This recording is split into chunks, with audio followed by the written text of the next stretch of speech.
I mentioned in my announcements about Feast of Tabernacles, and it can be such a highlight, if you will, of the year for God's people, not only because we get to spend a tenth of our income pretty much in the matter of a week or so. That's a pretty good thing, but also just all of the spiritual food that we get, that we're just immersed in God's Word, and it's easy sometimes to come home and just kind of feel let down, right? Because now we're back to our regular life, back to our jobs, the seasons are changing. Tonight you have to stop your clocks or turn them back an hour. We're losing daylight, not really, but time-wise, we're losing daylight at the end of the year now, and winter is ahead of us, and all of that can be just kind of depressing if we don't keep the right perspective. I hope that you had a truly wonderful feast, as I mentioned, and that the messages where you were extremely helpful and beneficial to you, and especially in the coming winter months. But we also need to keep in mind what all those days picture, right? As we move forward, I'm always encouraged by the meaning of those days to consider that for 1,000 years, Christ is going to show mankind how to live. That has never been modeled before for them. And what that world will look like, we can only imagine, if you will. We have bits and pieces that we can speculate on, but it'll be completely different from what we know now. And then the last great day, to understand that God is going to raise all those who died without knowing the meaning of life, having opportunity to become part of God's family. The billions of people. I don't know if you've ever thought who you might want to see and meet and learn from or even teach. Family members, notables of history. But what we see is not only God's purpose, but what is possible. And all of that is what we need to live in. I mentioned the winter months can be bleak reminders that we don't have much, and I find no small irony in the fact that almost all of the pagan holidays are during this time of year when we have none of God's holy days. Halloween officially was yesterday, last night, and I'm done with the decorations. I'm done with the awfulness of what it projects. None of that would be tolerated any time the rest of the year, but it's celebrated for a season. But even Christmas and New Year's and Easter, they all have their own problems, if you will, when you look at the core of what they're teaching. And so we can just sort of tolerate things for a time, and I don't want us to tolerate. God recorded the Old Testament especially based on the rhythms of life where Israel lived. Right? So the northern hemisphere, the weather patterns, the seasons, and so forth, all play into how God laid this out as a type for us to understand and learn from. But the culture and the history of Israel is not ours. Right? It was a different life. It was a different world, if you will. But even so, there are things that we can learn from it. Israel was much more agrarian, like this nation was, even as short as, 70 years ago. We're more technologically and manufacturally advanced and focused, if you will. But there are lessons to learn from agricultural seasons. We got into September this year, and I kept looking at the farmers' fields, and it's like, well, when are they going to harvest? And I'm thinking, well, it looks done. Why aren't they harvesting? Well, they weren't ready to harvest, and they didn't start harvesting until we were about ready to leave for the feast. Right? Then they get out, and they're combining everything and preparing for that harvest. God's calendar is always on time. It's us that sometimes forget that. Even the weather. I was looking at the trees, and it's like, why are the trees not changing color? We got into September, and it's like, it seems the right weather. No, it wasn't ready for that time either. And that starts to turn before we left, and when we come back, all the leaves are gone. So we missed most of that color, but it was the right season, wasn't it? So from our perspective, the growing and work season is done for the year. But even in Judea, that wasn't the case. There was a lot to be done over the winter months. Even though the greater harvest was done, there was still a lot of work that was going to be done. And that's what I want to cover today. I think there are great spiritual parallels in considering what we should be doing over the winter months. And so the title of my message today is simply Winter Work. Winter work. What should we be doing in the coming months before we start, once again, our annual review of God's holy days? In looking at any career from the outside, it's been my observation now for some decades that anybody that knows how to do their job well makes it look easy, right? And anybody can be a truck driver until you get all that weight behind you and all the knuckleheads that are driving on the highway not paying attention. Even in a small car, I'm just surprised how many people don't pay attention. How hard is it to be a seamstress? How hard is it to be a salesman? How hard is it to run a cash register? All of that seems easy if you don't have to do it and you don't know what you're doing. The reality is, to do any job well, it takes work, doesn't it? It takes skill. It takes practice, at least, to get good at it. When skills are applied with hard work, then it should look easy, right? Because you know how to do it. You're not wasting effort or time. You know the ins and outs, the little tricks, if you will. But it's also interesting to consider that what we think should be the case of how people should think, it's part of what we covered this morning, it's not always how people think. I'll give you a couple of examples to consider. Thomas Edison, I think almost everybody knows who that was. Famous inventor here in this country back in the early 1900s. World renowned.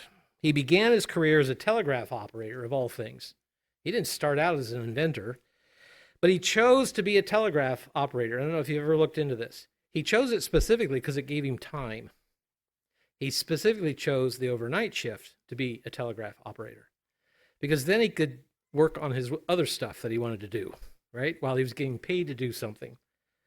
But he patented a number of different things. His very first patent was for an electric vote recorder, right? We still argue over that, whether we should have electronic voting machines or whatnot, but that was his first patent. He eventually built his own research laboratory in Menlo Park, New Jersey, in part because at that time that was out in the middle of nowhere, but yet relatively close to some major cities. And he invented a number of things. The phonograph, contributed to the telephone, created the first commercially practical incandescent light bulb, which completely changed how we live, doesn't it? Thousands of other inventions. We have someone like Leonardo da Vinci as well. He's most famous as a painter.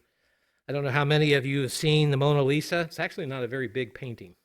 I expected it to be, fairly large. It's not. It's relatively small.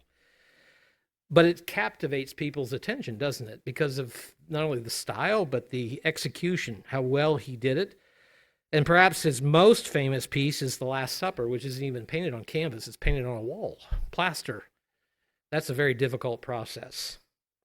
But he was truly what we call a Renaissance man. I mean, in the Renaissance, a Renaissance man meant to be able to do a lot of different things very well.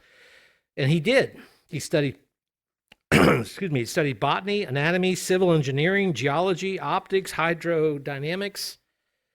He created, I found this very interesting when I looked into his life. He created an automatic bobbin winder.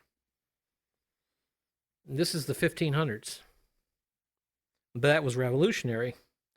And one of the things that I find very interesting as well, he also invented a machine to test the tensile strength of wire, which is important to know, right? If you're trying to build or use wire in industrial settings, you need to know how strong it is because you can create a lot of problems if it breaks and you don't want it to break.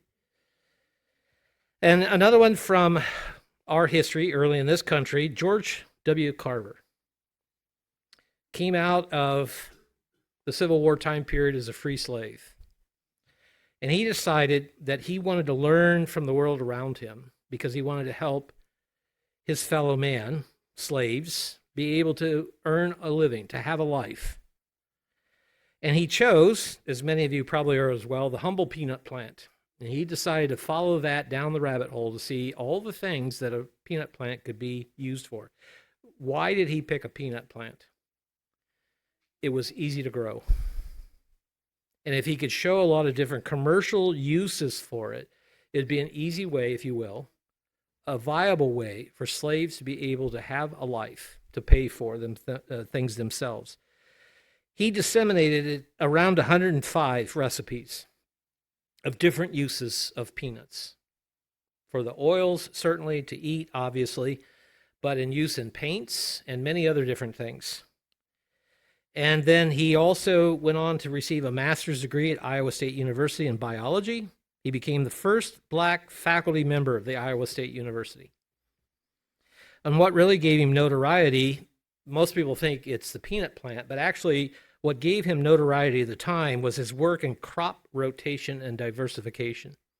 Because it was not uncommon in the South, tobacco or plants like that, and they would just year after year after year after year, and then the soil would wear out. But he did a lot of work on crop rotation and building up soil. He spent a lifetime helping black farmers grow crops they could make a living of. Wasn't just peanuts, but that was a major one. He later taught at Tuskegee Institute for 47 years, and it said that he developed more than 145 products from the peanut plant alone that could be used. Why do I mention these men? What do they have in common? Well, they never stopped working, and they never stopped growing in their field of endeavor. Going back to the idea of winter work in Judea, even though they did the main harvest this time of year, the fall, there was a lot of work that needed to be done afterwards. The time around the holy days saw harvesting of grains, obviously, but also other things. Figs, pomegranates. I saw my first live in the wild, if you will, pomegranate plant in Crete. I'd never seen one naturally. But pomegranates, dates, among other things. Certainly the farmers needed to prepare the fields after harvesting, right? You need to go back in, even if it's cleaning up. One of the things I see the farmer do, he usually does it in the spring, but he drives his little bobcat around. He's picking up all the stones that have worked up through the soil so they don't damage his machines when he comes through in the spring. So there's that work that needs to be done.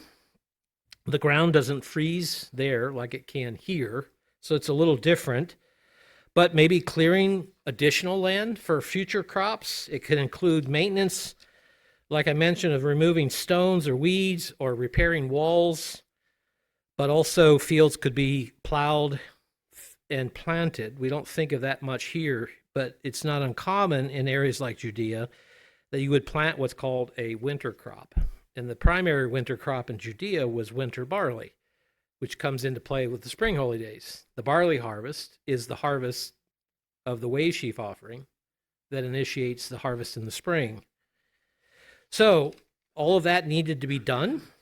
There's also what they called the early rains. That term can be confusing at times, but early in the planting season. So the early rains would soften the ground, giving moisture to the plants, these winter crops.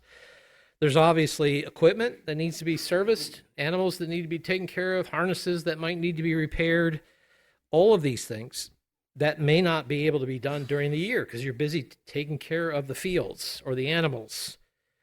But even so, beyond that, harvested crops would need to be taken care of, all right? You brought them in, you harvested, what are you doing with them now? Maybe you store some, as was done, up until about 40 years ago. I knew farmers that always would calculate a percentage of whatever they were growing, wheat or soybeans or corn, and it would be called seed corn or for the next year's crop. They didn't buy it from some corporation. They would save what they had grown, right? So there's that part of it that you would need to do, but how much are you going to sell? How much are you going to store for future sale? How much do you need for your animals or whatever else that you're going to do? And so around October and November, there were olives to harvest, figs to harvest. I mentioned the barley that needed to be planted. And so then midwinter, what would be like December, beginning of January up here, they would have the citrus harvest, so oranges and such. And then the late rains would come, which is more towards the springtime, which would again soften up the ground and finish those things growing over the wintertime. And so then come March, April, there was the preparation for the barley harvest, then moving into repeating the whole cycle again. So the winter months were certainly not a time of laying around and waiting. There's a lot of work to be done. Let's go to John chapter 14. Not a lot of verses I'm going to cover today, but I want us to give some thought to this matter of winter work and what it looks like, if you will, for us personally. Jesus Christ is certainly an example of continual spiritual work. We have no record of him just walking away and not doing things. There were times he separated to recharge, to spend time with his Father. I'm not talking about that. I'm talking about him saying, I'm just checking out, right? Next 2 months, I'm not going to do anything. He was always working. He even said that. I came to do the Father's work, his will. So we read of him not only preaching the gospel message, but traveling. There's no public transportation to take, right? There's no train, there's no buses, even in a car. He was walking. And so I've often wondered how physically fit those individuals were when you consider all the walking they did. But not in spite of that, in addition to that, the healing of the sick that he did, the casting out of demons, the times he spent at the temple teaching, interacting even with the priests. And so in John 14, and in verse 12, we read this. He says, "Most assuredly I say to you, he who believes in me, the works that I do, he will do as well." Well, there's a question for each of us. Am I doing the work that Christ is doing or did do? All of these things. We may not preach in the same way. We may not heal individuals as he did. We may not cast out demons or teach at a temple, but do we reflect what he's teaching? Do we model that to others? You know, it's been said, one of these sayings that sort of sticks in my mind anyway, the greatest sermon I ever heard was one that I saw. Something along that line. I probably butchered that saying up, but essentially it's that, it doesn't matter what you say, it's what I see you do. Right? We can undermine credibility greatly by not following through on what we're saying. Hypocrisy is something that nobody likes. And so we see here, he says that you're going to do the same works. But notice as we continue, and greater works than these he will do, because I go to my Father. The reason the greater works could be done by us is because he's now able to send the Spirit, right? But even in practical sense, look at the reach that we have because of the internet. We have people popping up in Bangladesh and in Pakistan and in Myanmar and in all of these places in Southeast Asia. We have no presence there, right? There's no minister, there's no church congregation, there's no magazine going into these areas. In fact, in some of these countries like Pakistan, we would get in trouble if we show up and start preaching Christianity, at the very least, if not being thrown in prison.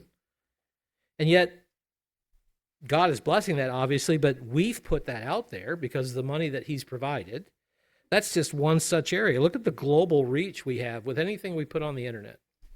It's not just print, it's video and other study materials, if you will. Look at how we can travel. We were in Crete, 13 hours of flying.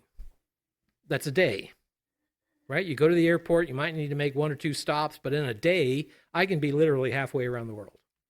You can go to Australia. I know some went to Australia for the feast. That's a longer flight, but still, right? A day, you're there. How far could you get in a day in the time of Jesus Christ? 25 miles? That sounds like a lot to us, but these people were, again, used to doing that. They could travel, but look at the reach that we have, and I think this is part of what God is talking about. Also, greater works than these in the sense that there will be more people to do it. How many people, going back to Acts 1, how many people actually got the vision of what Christ was teaching? It says 120. That didn't seem like a good return on his time, but he was planting something, wasn't he? And growth doesn't always come at once, but look at the reach that we have just because of the people, if you will, and the impact that we can have even in our example at times. There's at least 11 times in John's gospel account here where Jesus is recorded about talking about his or his Father's work. And we're called to follow his example. Notice if we go next to Matthew 24. Matthew 24, of course, the disciples at the beginning of the chapter had asked Christ about signs of the end. When will the end time come? And he goes through this in great detail. And then we get to verse 46, because he goes through the tribulation period. He talks about his coming and people not knowing. And then he uses this illustration of the fig tree, and then reminds us no one's going to know specifically except the Father when he's going to return. And then in verse 46, so Matthew 24, verse 46, he says, "Blessed is that servant." He's talking about a faithful servant compared to an unfaithful servant. He said, "Blessed is that servant whom his master, when he comes, will find so doing." So I suspect anybody that's worked pretty much anywhere, but it's probably more typical in an office environment. You've known people who will get very energetic when they know the boss is coming around. Right? And when the boss isn't there, they're not going to be so energetic. Right? They're working for the boss. They want to show the boss, but they're not really doing the work. We don't know. Going back up to verse 36 and so forth in that regard, we don't know when Christ is returning.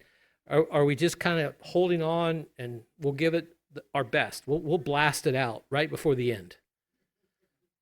We're probably not going to know when the end is. So we have to be faithful so that whenever he comes, he will find us so doing. So doing what? Well, what we read in John 14, doing the work that he's doing, following through and doing the same thing. And so then in chapter 25, at the end of that chapter, second half, if you will, we have the parable of the talents, which is always very interesting to me. The point of that parable is, what are we doing with what we've been given? Right? The quantity of what we're giving is less important than what we're doing with what we've been given. Because the one that had 5 doubled it, the one that had 2 doubled it. Christ said the same thing. The master said the same thing to both of them, didn't he? Well done. The one that only had 1 was fearful. He went and hid it. And he said, you wicked servant. You could have at least got me interest, right? Even not doing anything with it. You could have given it to the money changers. And that's what we read of in verses 14 through the end of the chapter there in 25. What are we doing? He's looking for effort. He's looking for work. He's looking for us to follow through on what Christ did as well, to follow his example. Let's put a fine point on that in 1 Thessalonians 4. 1 Thessalonians 4 and verse 10.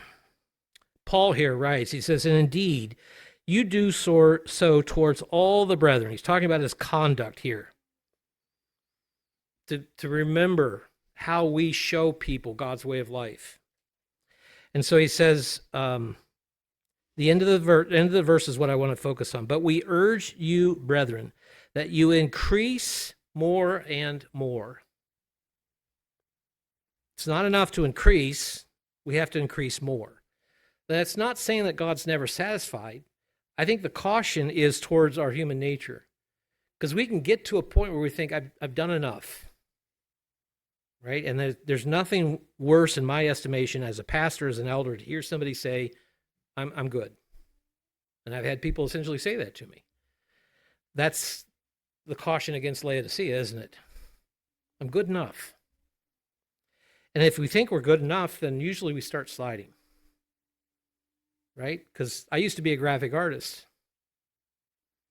I couldn't be. Probably it'd take me a really hard struggle, steep learning curve to get back into that field.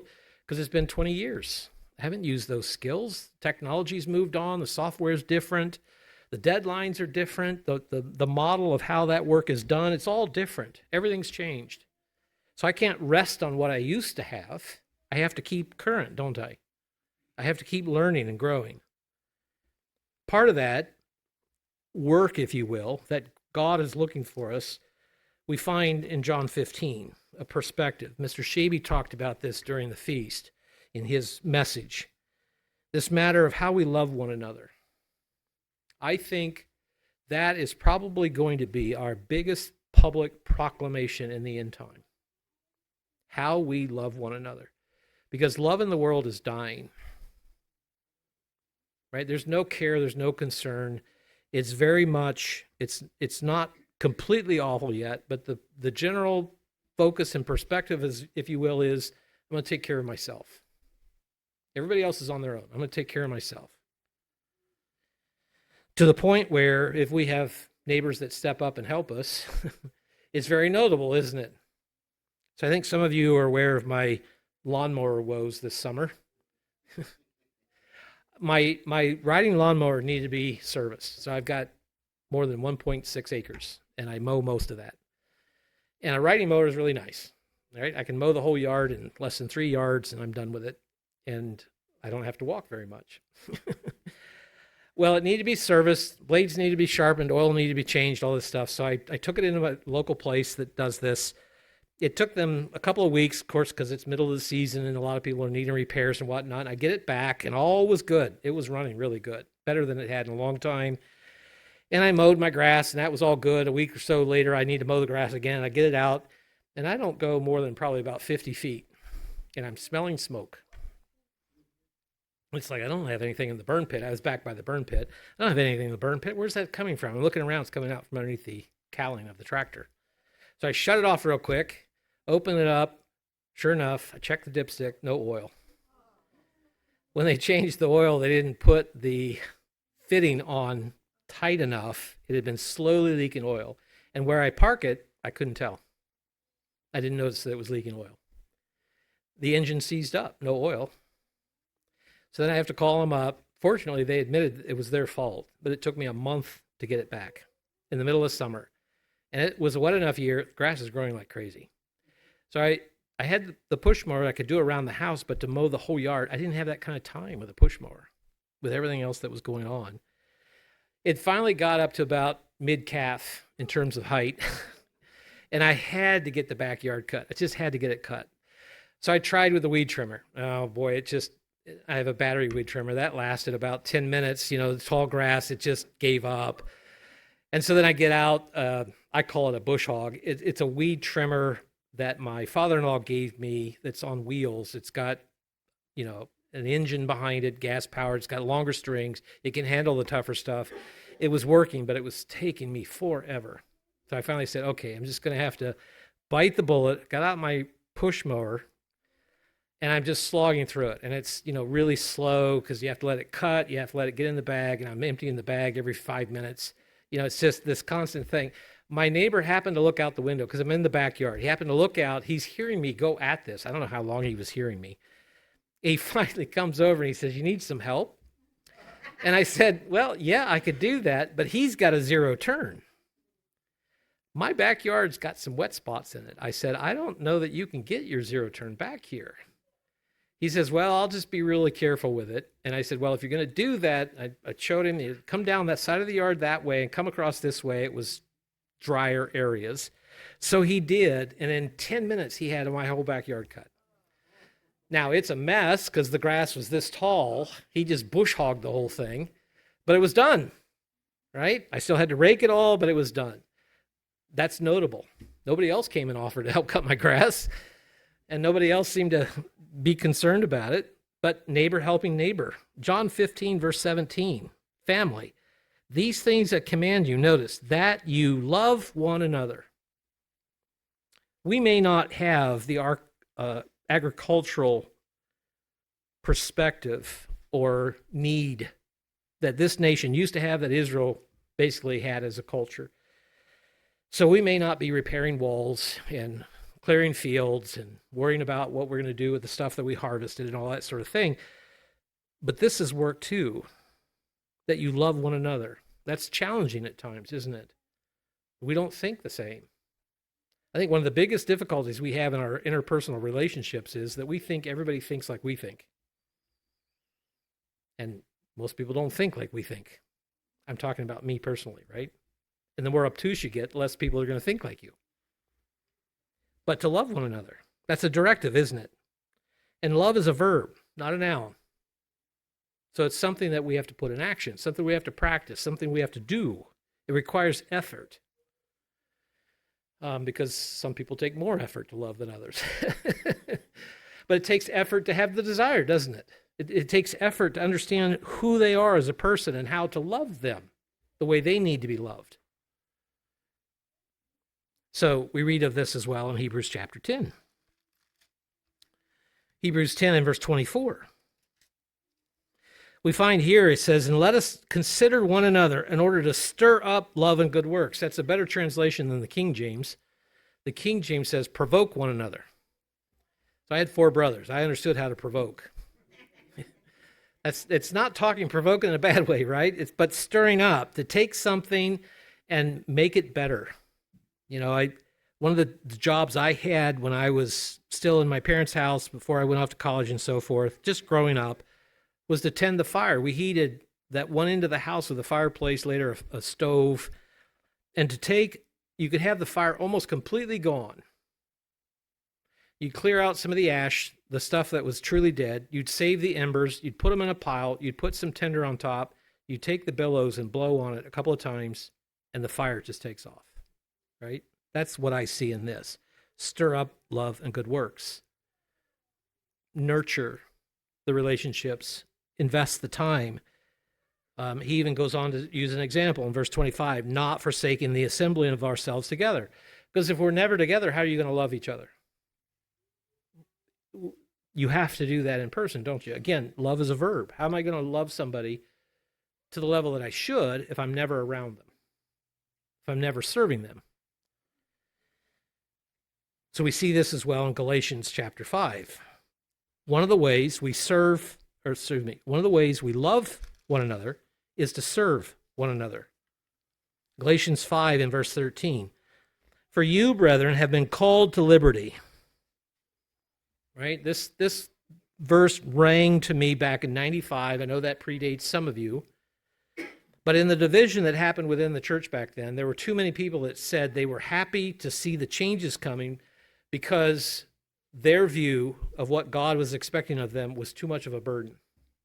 Right? The Sabbath was too much of a burden. Tithing was too much of a burden. All these things were too much of a burden. And I even said to some at the time, well, you're doing it wrong then. Right? They didn't see that. But liberty means we're free. We know what we're free to not have to do. I don't have to go out and experience all the bad things of life. I don't have to learn every lesson the hard way. I can listen to God and say, well, I have liberty not to choose that. I know. But he says, only do not use liberty as an opportunity for the flesh. All right, even liberty in knowing that we have forgiveness of our sins. Does that mean we can go sin willfully and then go to God and say, I apologize, and he's got to forgive us? Not necessarily. That's an opportunity for the flesh, isn't it? But notice, but through love serve one another. So we just read about love in John 15. And then Hebrews, we're told to stir that up. One of the ways that we use it then here is the ending of this verse here. Galatians 5:13. Through love serve one another. And again, that service can be in a general nature, but it can also be very specific for the person. Right? How I serve you in love can be different than how I serve somebody else in love. The needs are different. They can be different. And so then also in Ephesians 4, I'll just kind of quote this one to you. It also says to bear with one another. Sometimes love is just bearing with one another, right? We're having a bad day. They still love us. But I'm going to give you some space. Right? Sometimes love is just letting you be for a while so that you can come back in a better place. But bearing with one another also means going back to Hebrews 10, verse 25, of being in the fellowship so that you know what the other person is going through. Right? I can bear with you through a job loss, through health trials, through whatever circumstances that are impinging, if you will, on you, to know what I need to pray for, to be a comfort, to maybe just sit and listen. Don't do anything. Just sit and listen to know that somebody cares. That's love as well. So let's go back to John chapter 9 this time. John's Gospel, chapter 9. Because as I alluded to in referencing the beginning part of Matthew 24, when Christ was giving the disciples an overview of what the end time would look like and what some of the challenges would be, he also mentioned later in the chapter that no one would know when he's coming. So we touched on those things. In John 9, we come back to that thought. John 9 and in verse 4, Christ here says that, he says, I must work the works of him who sent me. Right? That's my focus, he says. That's where my mind is. This is my number one priority. I have to be doing this. Notice, while it is day. So one of the individuals I highlighted earlier was Thomas Edison. I mentioned the light bulb changed everything. It did, didn't it? Because the world before that, you had lamps, but those were expensive. The oil was expensive. And for most people, the overwhelming majority of the population around the world, you started before the sun came up because you would gain light as you worked. And when the end of the day came, you had to stop. There was no light. You couldn't do anything. You didn't know what was where, when, so you'd get in trouble sometimes. You might get yourself in danger. So the day stopped, at least outdoors. So he's reminding us here, work while it is day. Work while you have the time. Right? To push things down the road, we all do it. I can do that tomorrow. I'll do that later. And oftentimes that works out, but sometimes it doesn't. Later throws you a surprise and you can't get to it. So he says, do this while it is day, notice, for the night is coming when no one can work. There's going to be a time as a church, we are not going to be able to do a work. Right? The world is heading that direction already. I mentioned the internet and the great impact we have, and the downside of the internet is that if somebody decides they don't like what we're saying, all they got to do is flip a switch and we're dead. Right? There is no UCG website. We already have to be careful with search engines.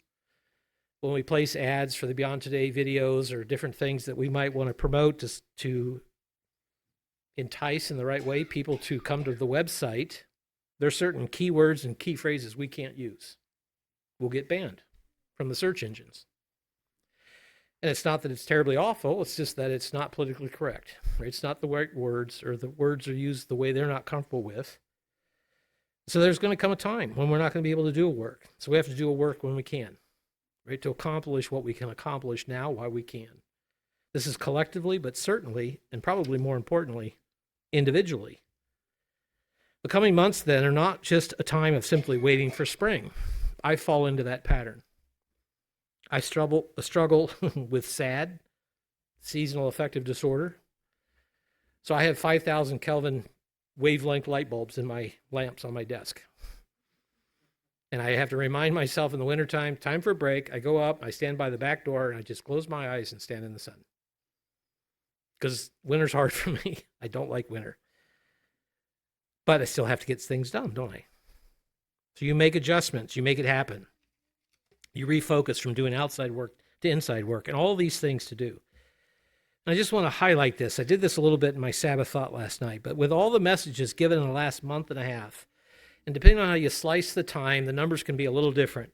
But we received in the past month and a half more biblical instruction than about 6 months of Sabbaths previously, all compressed down into that time.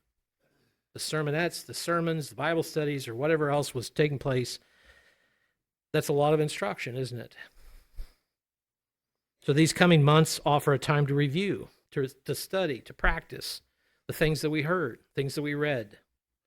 There's still work to be done in serving each other in the congregation, serving one another in love, bearing with one another. That takes practice to know how to do that, to do it right.